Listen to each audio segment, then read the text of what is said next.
Hello friends, welcome to my channel Dhanashree classes. आजच्या या व्हिडिओमध्ये आपण सिंपल पास्ट टेन्स म्हणजे साधा भूतकाळ याची जी मराठीची वाक्य आहे ते आपण इथे बघणार आहोत.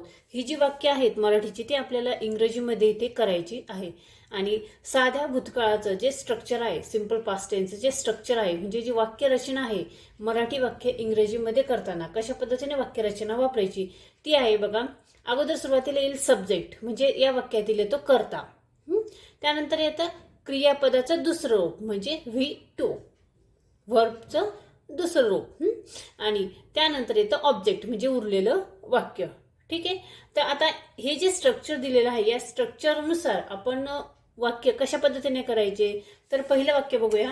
बघा, मी त्याला शिकवलं. आता हे जे वाक्य आहे या वाक्यातील सब्जेक्ट सुरुवातीला येतो. सब्जेक्ट आपण 1 नंबरला घ्यायचा असतो. ठीक आहे. या वाक्यातील सब्जेक्ट आहे मी. म्हणजे सब्जेक्ट म्हणजे काय, कर्ता. मी साठी आपण काय लिहिणार आहोत, आय. ठीक आहे. आता आय नंतर काय म्हटलंय इथे, क्रियापदाचं दुसरं रूप म्हणजे व्ही टू, व्हर्ब टू. आता या वाक्यातील व्हर्ब काय आहे, शिकवलं म्हणजे शिकवणे हे काय झालं, व्हर्ब झालं. ठीक आहे. आता यासाठी आपण शिकवणे म्हणजे टीच आणि शिकवलं म्हणजे टॉट. TAUGHT, टॉट. शिकवलं. यासाठी आपण काय लिहिणार आहोत, टॉट. शिकवणे म्हणजे टीच. हे या वाक्यातील क्रियापद झालं. वर्ब म्हणजे काय, क्रियापद. टीचचं काय होईल, टॉट होईल. आय टॉट. कुणाला शिकवलं, त्याला शिकवलं. हे या वाक्यातील ऑब्जेक्ट झालं. ऑब्जेक्ट आलं 3 नंबरला, त्याला म्हणजे हिम, HIM. आणि आपलं वाक्य इथे पूर्ण झालं. लक्षात आले वाक्यरचना आपण कशी केली. आय टॉट हिम. दुसरं वाक्य बघूया. त्याने मला मदत केली. या वाक्यातील कर्ता म्हणजे ऑब्जेक्ट काय आहे, त्यानेसाठी आपण काय लिहिणार, ही. ठीक आहे. आता मदत केली हे काय झालं, या वाक्यातील क्रियापद झालं म्हणजे व्हर्ब झालं. मदत करणे हे काय झालं, क्रियापद झालं. आणि मदत केली म्हणजे हे भूतकाळातील वाक्य. ठीक आहे. क्रिया होऊन गेलेली आहे. मदत केली म्हणजे काय केलं, हेल्प, HELP. हेल्प म्हणजे मदत करणे आणि केली म्हणजे क्रियापदाला इथे काय लागेल, ईडी लागेल, हेल्प्ड. ठीक आहे. ही हेल्प. मला हे काय झालं, ऑब्जेक्ट म्हणजे मी. ठीक आहे. पुढचं वाक्य बघूया. मला हे आवडलं. मला साठी काय येईल, आय. आवडल्यासाठी काय येईल, लाईक्ड, LIKE आणि D, लाईक्ड. हे म्हणजे काय, this, THIS. I liked this.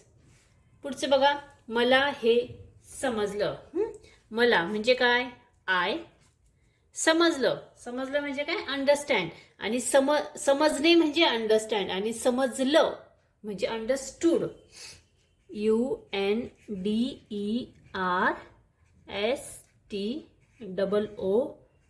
Understood. आणि हे म्हणजे काय, धिस, THIS.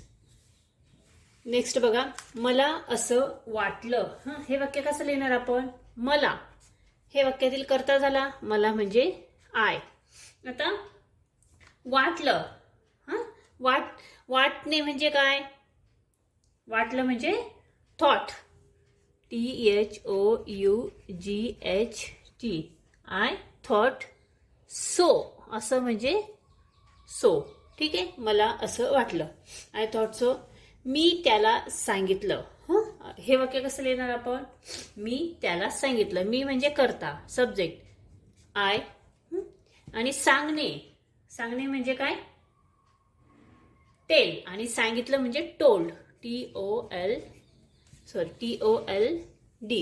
I told. आणि त्याला म्हणजे हिम, HIM. ठीक आहे. लक्षात आलं. साध्या भूतकाळाची जी वाक्य आहे ती या पद्धतीने आपण तयार करायची आहेत. यापेक्षा मोठी वाक्य जरी झाली तरी वाक्यरचना आपली हीच राहील, हेच स्ट्रक्चर राहील. आणि हे स्ट्रक्चर वापरून आपल्याला साध्या भूतकाळाची मराठीची वाक्य इंग्रजीमध्ये इथे करता येतील. हा व्हिडिओ कसा वाटला कमेंट्स करून नक्की कळवा. व्हिडिओ आवडला तर व्हिडिओला लाईक, शेअर करा. आणि चॅनलवर नवीन असेल तर चॅनल सबस्क्राईब करा. पुन्हा भेटूया पुढच्या व्हिडिओमध्ये.